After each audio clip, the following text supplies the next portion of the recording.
Hi everyone, in this video we're going to talk about if you should buy Diablo 3 in 2022. So the short answer is absolutely. The game is absolutely fantastic right now. If you played Diablo 3 back when it just launched, or if you played it over the years, I would also highly recommend coming back to it now, as it is currently in its best state ever since it launched in 2012. The expansion Weaver of Souls and the massive changes in quality of life we've had over the last few years is absolutely amazing. I have 3,800 hours in this game, and most of it has been done just over the last 2 years or so. So I would highly recommend coming back to it if you played it before. But if you're a new player and you're just looking at the game now, let me tell you what the game is about. So in its most simple form, the game is about killing demons. It's about getting more powerful from killing demons and getting more gear and becoming stronger and stronger, but it's done in a really satisfying way, and the gameplay is absolutely just amazing. Diablo 3 is probably the easiest ARPG to get into if you haven't played any ARPGs before. So if you're thinking about playing something like Diablo 4 in the future, or maybe another RPG like PoE, Diablo 3 is going to be an amazing game to just figure out if you actually like that franchise of game. The gameplay is fairly simple, but it's actually done in a really satisfying way. So if you can't play for hundreds of hours each week, you're still gonna learn the game fairly quickly, so you can actually know what you're doing, which is nice compared to some of the other games which can be really hard to get into because they're overly complicated. So Diablo 3 has a story mode and an adventure mode. So the story mode is basically just the campaign. You learn how the game works and you see all the lore and everything that has in it. And I'd highly recommend trying it at least the first time you're playing it, just to see the amazing story mode. It's actually pretty good. And of course you also get to face up against Diablo at the end. But what you really want to get into is the adventure mode. This is what we consider the bread and butter of the game. The amazing part about this is that you have free range of everything you want to do. There's no set specific content you have to go out and complete. You have complete control over your character and what you want to do with your time. So if you want to farm for pets, for transmog, or you just want to kill a bunch of demons, it's all up to you. We also have what we call seasons. So basically every 3 to 4 months we have a new season, and that season brings along a season theme. So another thing added to that current season, which can alter the gameplay slightly or give you some extra buffs that you didn't use for those few months. So basically this is a way for you to start over, make a new character, experience all the leveling and gearing from the start, but you can do it even quicker than what you could normally because you have this extra power from the theme. This is what 90% of the players do. They really love coming back to seasons, and every time a new season hits, you're gonna see a massive influx in players. So the game has 7 different classes, and they all have really unique class fantasies, so it caters to all kinds of players. Ranged, if you want to be a spellcaster, if you want to be a melee, just get in their face and hack them. You have everything you want basically, and every class have many different builds, and in total there are hundreds of different spells, so you actually never run out of things to explore in this game. So in terms of classes, we are of course going to start off with the barbarian. This is basically the warrior type. Get in their face and smash them with a hammer or a sword. They are tough, they are tanky, they use strength as their main stat, and the barbarian uses tremendous physical strength to crush foes. We also have the crusader, which is basically a paladin kind of type. They are like the barbarian, very tanky, get in their face kind of class,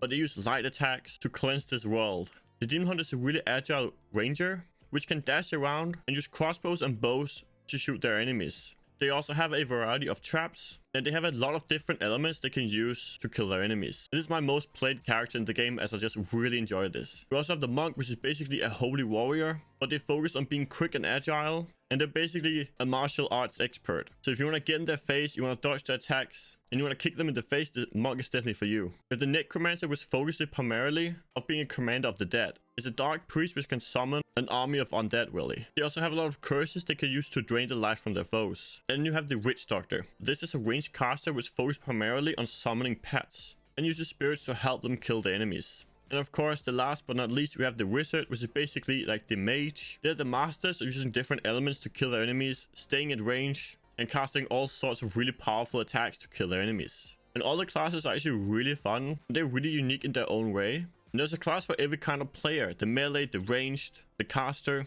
You're gonna find at least a couple classes you're really gonna enjoy within this game. Now the best thing about Diablo 3 is the gearing. There's a lot of unique legendaries in this game that can alter your gameplay completely by just getting one extra item. So one extra item could give you 10 times the damage as before. It could change your entire build from being a slow ranged caster to now suddenly be some kind of like melee hybrid, which is like really insane. And usually the best builds that you make kind of in game is combining all of these unique legendaries and making one like super build basically. And if you like hitting for really high numbers, this game is for you. You can get up to hitting for billions of damage, which is really satisfying terrifying, honestly. So early game, basically while leveling, and once you have just hit 70, the game is actually quite slow, and you have to be quite precise in what you do. But just getting one of those unique lineages we talked about before can alter your gameplay completely and just make you a killing machine. And once you get into late game, this is where the magic happens. This is where you can just destroy demons really easily, just fly through everything. And late game basically consists of doing rifts and greater rifts. This is basically a randomized dungeon where you will have completely random maps, mob types, and also the last boss called the Rift Guardian. So it's not like all the games where endgame is just running the same 3 or 4 dungeons every time and they have the same layout. You can do thousands of these dungeons and never see the same combination of monsters and mobs again, which really helps for keeping the game interesting and fun. Now, if you're mainly a PvP player, I have bad news. There isn't a lot of PvP in this game. It is not really the focus of the game. It hasn't been at all. You can do it, but it's not very good. Now, once you become really good at this game and you played a lot, you can start competing on the leaderboards. So basically, it's a leaderboard with 1,000 of the best players for every different build and class. So once you get a lot of gear and you start knowing the game really well, you can start competing on the leaderboard. This is what a lot of people, including myself, really like to do. It's a fun little challenge where you can compete with other players. It's all about who can do the highest greater, i.e. the highest dungeon, in the 15-minute range. We have recently had a lot of quality of life improvements to the game as well, and the season themes we have had recently have been phenomenal. I can only see it improve it even further until we get Diablo 4, because it feels like the developer for D3 right now are actually really trying to make the game even better. So how does the game feel to play? I would honestly say it's probably the best ARPG in terms of the gameplay. It is smooth, it reacts immediately when you press buttons, and the combat system is actually really amazing, especially compared to some of the other RPGs like PvE, which can feel a bit rigged in terms of the smoothness and playstyle. Now, some of the best things about this game is that you can play solo and group play. You don't have to do any group play in order to get the best gear or anything like that. Any gear can drop from anywhere within the game, so you don't have to be a top 1% player playing 10 hours a day to compete in the best dungeons because you want the best gear. Anything can drop from any difficulty anywhere in the game. Of course, there are some advantages of going higher in the game. You, for instance, get more XP, which is Paragon points, which is basically this level you see after you hit level 70. So after you hit level 70, you then start getting XP and you get into Paragon points. And for each Paragon point, you get 5 more main stat. So for instance, for a spellcaster, that would be intelligence, a barbarian, you would be strength,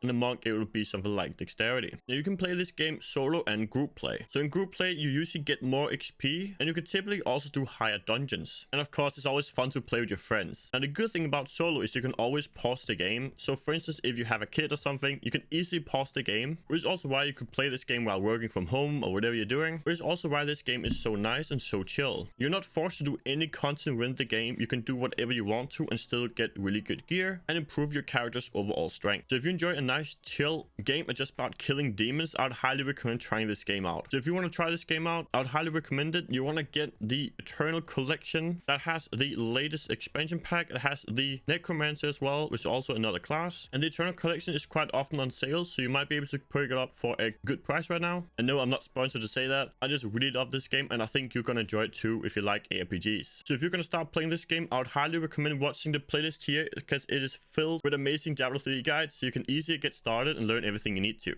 And I'll see you on those videos. Peace out, everyone.